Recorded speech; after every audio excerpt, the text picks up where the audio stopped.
Bard's Brunch. Yeah!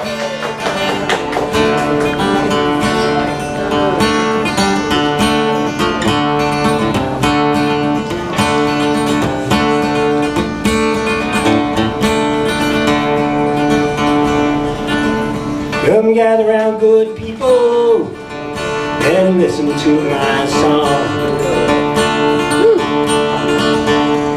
Please do not grow weary, it's insufferably long. About a young folk singer who came to town one day, but he sang a kind of different, so they would not let him play. Yeah! Woo! Fucking Dylan rocks, man. They called his name and number, and he strode across the floor.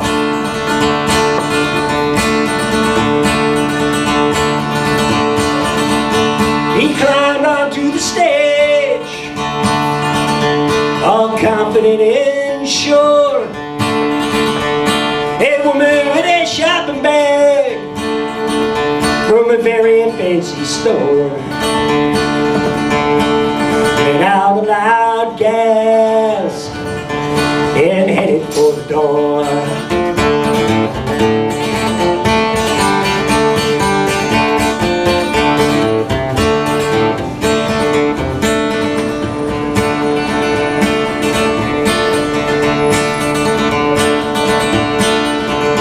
He sang songs about people, he sang about rich and poor. He sang anti-folk music that they'd never heard before. He sang about young lovers, one was black and one was white. Sang songs of good and evil, what was wrong and what was right.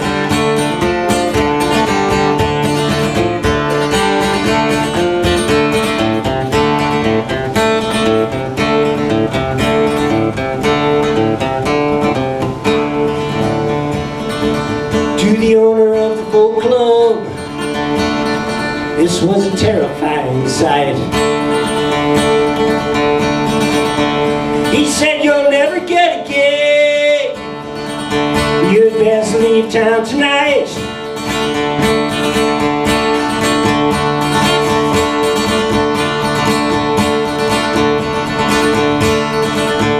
He headed to the corner and he caught an eastbound train.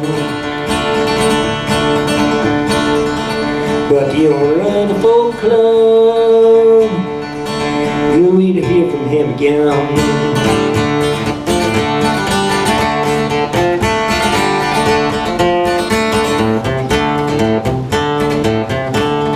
Whole bunch of stuff that I had written and I couldn't find, and I found half of one thing which I read a few weeks ago, and I gave a synopsis of the first part, but I finally found it. And this is about when the Folk Brothers started out, and some of their early days in the quest for gigs, and just the Lower East Side in general at that time. So, this is called Never Mind the Sex Pistols. Yeah. We're going to start playing together, a duo. Some of your songs, some of my songs. This is how the Folk Brothers became the Folk Brothers. Latch just decided one week during the Monday night open mic scene. By this time I was already getting to know him and the rest of the scene's malcontents. Roger Manning, Billy Nova, Zane Campbell, to name a few, pretty well. So it seemed like a good idea. Besides, Latch seemed to be the guy on the village scene that most pushed the buttons of the Bleecker and McDougal types. We rehearsed for a few hours and figured we had enough to start hitting the open mics.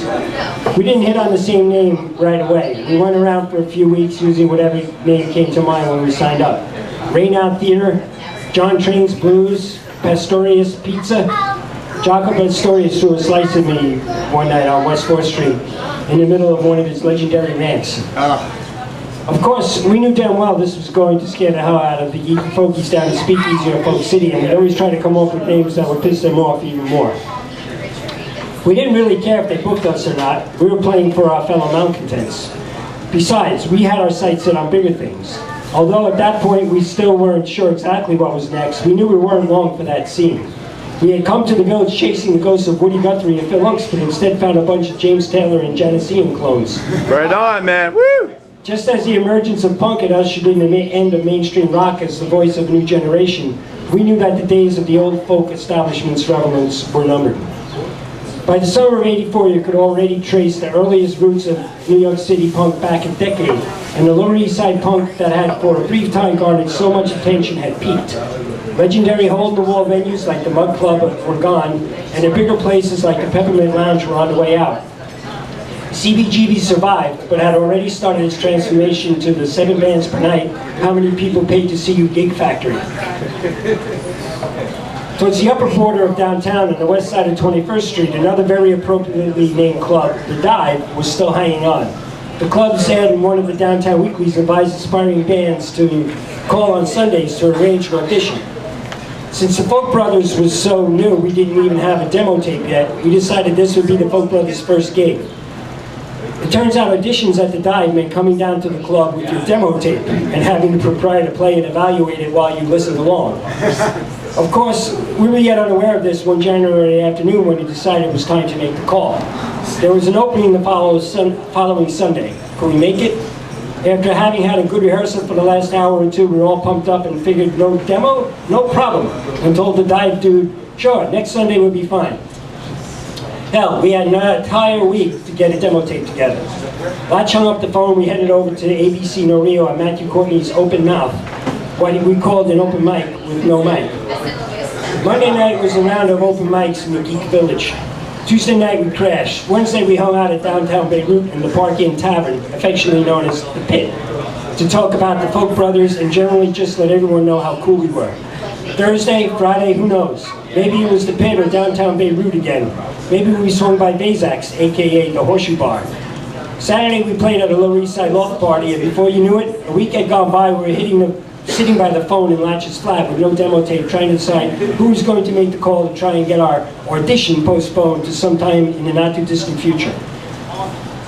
Maybe we flipped a coin, maybe we just decided it was my turn, but somehow it fell to me this time to make the call. Our plan was to try to talk our way into a gig unseen and unheard. What's the worst that can happen? We suck? Well, this is The Dive we're talking about, for Christ's sake. It became apparent early in the conversation that the original plan was not going well, and we were being offered the next available date over a month away. A month away? A month away? We planned on being famous by then. I had to think of something fast, and the best thing I could come up with was an audition. Yeah, I told you how that works here, but you just told me you don't have a tape yet. No, a real live audition. We'll come up and play for you right now. Well, you see, you'd have to load in, set up, get your level set. I'd have to get out the PA, set it up, then you'd have to break down and load out, and I'd have to shut down the PA, put it away, lock it up, and of course you'd have to get here first. Where the hell are you coming from anyway, Jersey? Jersey? Hell no, we're 10 blocks away. Huh? The Lower East Side. But what about your equipment? We don't have any, just 2 guys with guitars. You don't even have to get out of your chair. For reasons we discovered later, I think I actually caught him off guard. Before he could say anything else, I told him, don't go anywhere, we'll be there in 10 minutes. I slammed down the phone and turned to Latch. Let's go.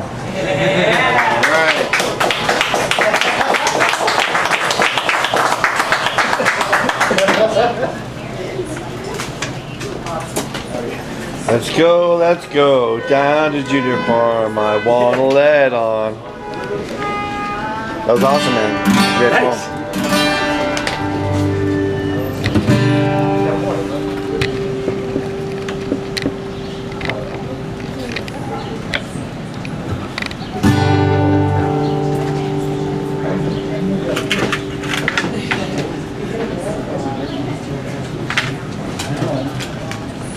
Right. It's totally got the camera angle inside. Oh yeah, I would get it back as far as possible, just to All right, this is a song that based on some of the events that were happening around that time.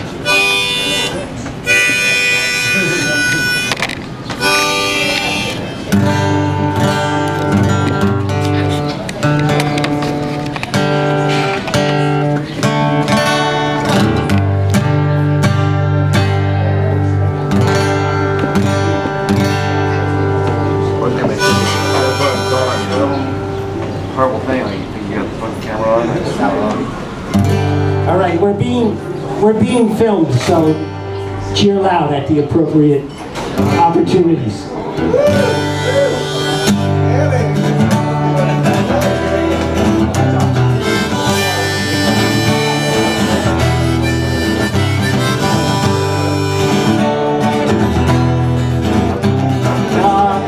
And hiding as they ride in the park, the mist trying to keep us in the dark, and the tourists come looking for a place to park in your new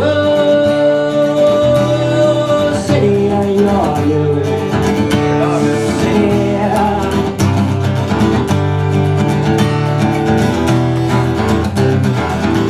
Long hot summer and temperatures rise when your form of progress has too high a price. Someday you'll have to face the ones whose homes are now the site of your new city, of your new city.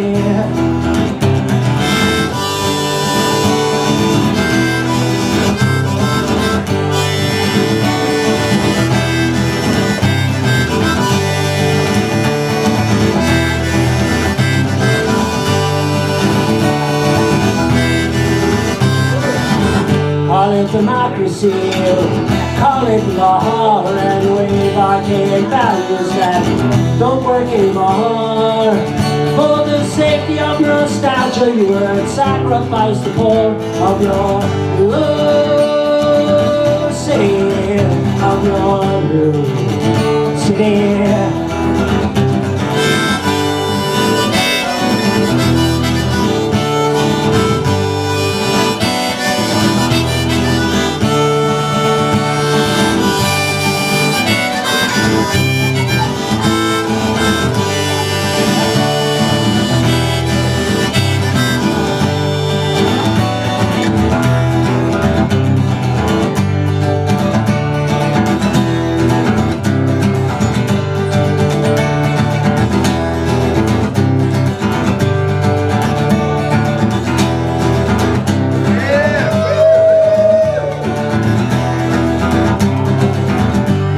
Of discontent day, revolution calls, the mode of music changes, you're headed for a fall.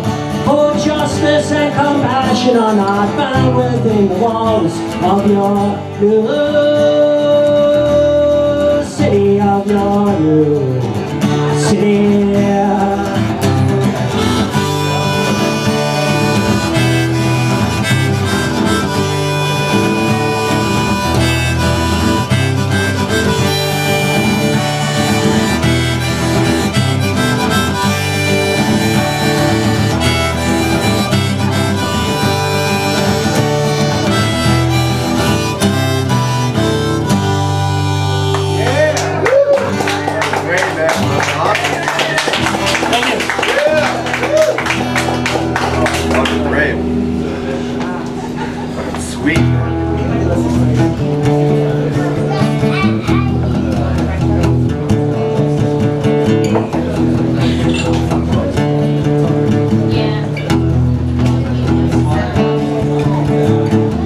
There's an ad in the paper. There's a boy who wants a car. There's a girl having a party. She calls her friends, she does her hair. There's a hate that burns like fever. It hangs heavy in the summer air. Fall upon the unsuspecting with no hate of their own to bear.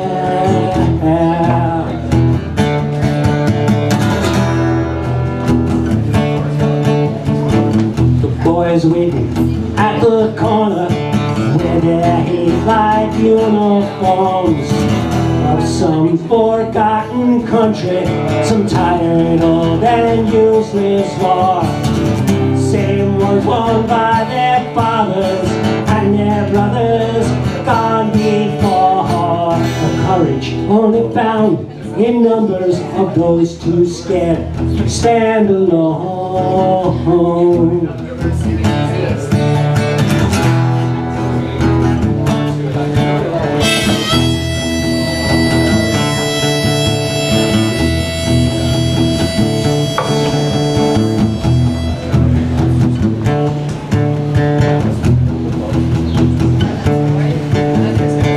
There's a line that runs unbroken from Belfast to Birmingham.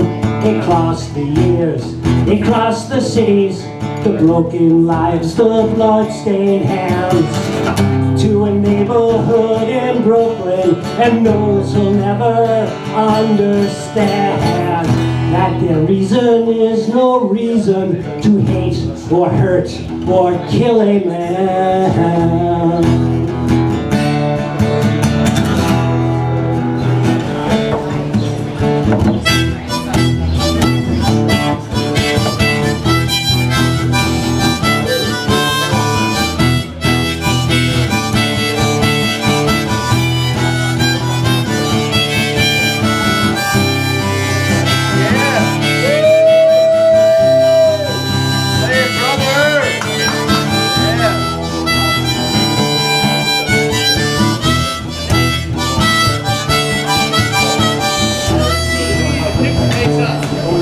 Awesome, man.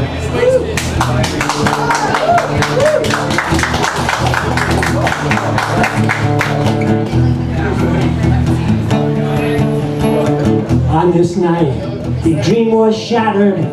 On this night, a young boy died. On this night, so many years of hope were swiftly swept aside. In the morning, anger, sorrow, tension fills each subway ride. All good people of this city are but left to wonder why.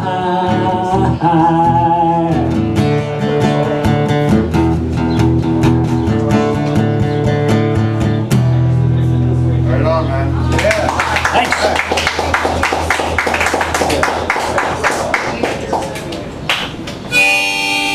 Is that your tune? Yes, it is. That was a good tune. My humble opinion. No informed opinion is humble. It's respectful.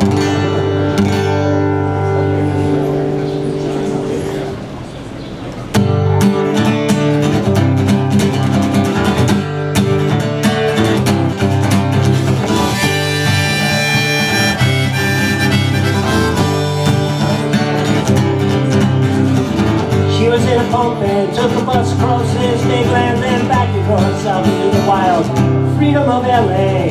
She went to acting class, like to drive a car real fast, like to sit and talk to diners till the night became the day. Only thing she really knew that she wanted was to be free. Hey, hey, hey.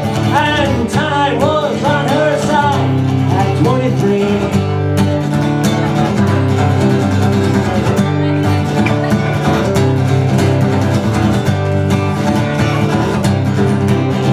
An old beat-up brown suitcase, she climbed aboard an airplane and flew into the east in the new lover in New York. Climbed into a taxi and she rode into the city. She found a flat not too far from the place where she found work. Settled in and waited for the rest of her life to arrive. And everything seemed so right at 25.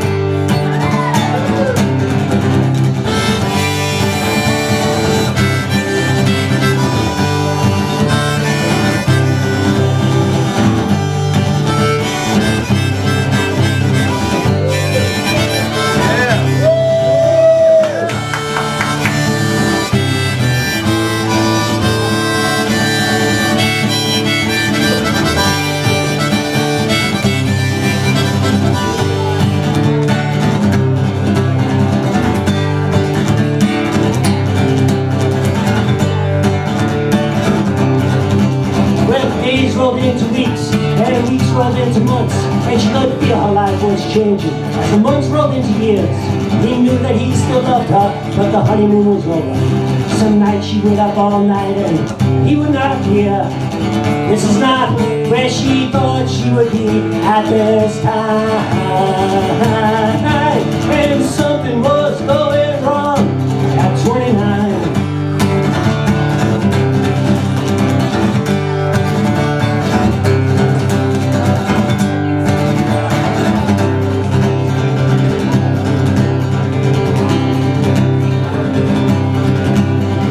Arrogance, self-righteousness, we bravely took a stand. We are poets, we are comrades, and a war you cannot win. You cannot keep time in your pocket, you cannot catch the wind, and time will change some ways you cannot understand.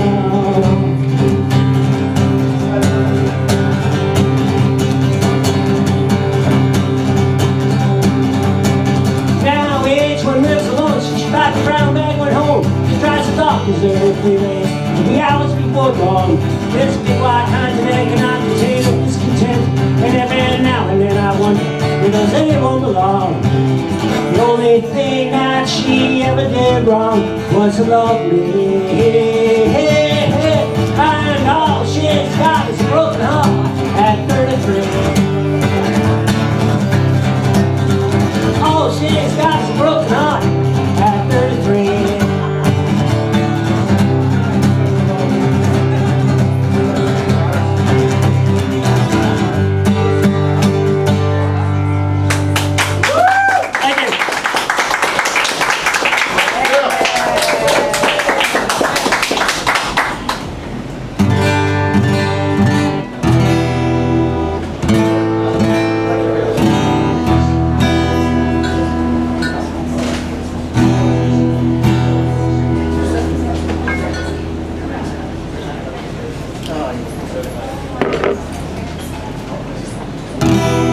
This is a song about my high school sweetheart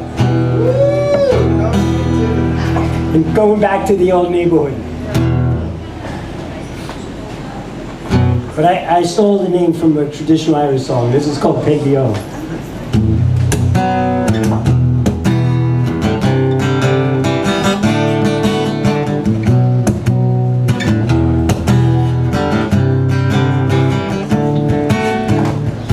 I saw my Peggy O, it was back in the old neighborhood, through the window of a train, and I could say she still looks good.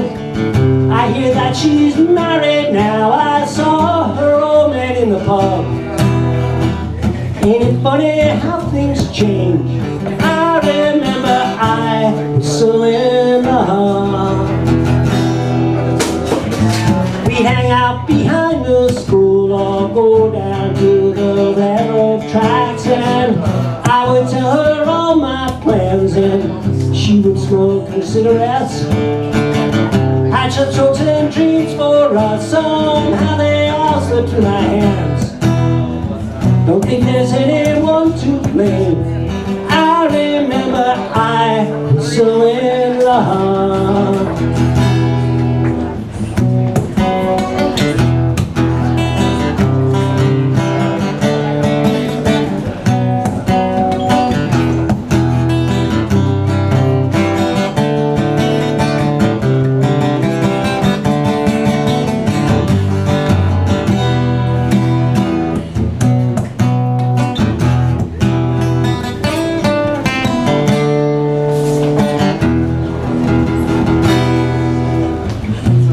Came an office girl and I quit school to play guitar, and I found myself on the road.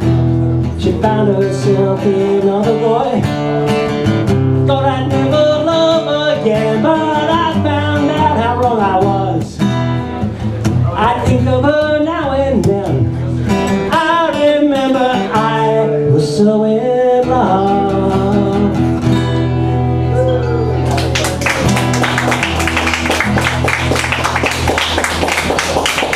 Thank you.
around the bend. I ain't seen daylight since God knows where. Now I'm supposed to be prison. Time keeps rolling by. Every time I hear that whistle, and my head down and cry.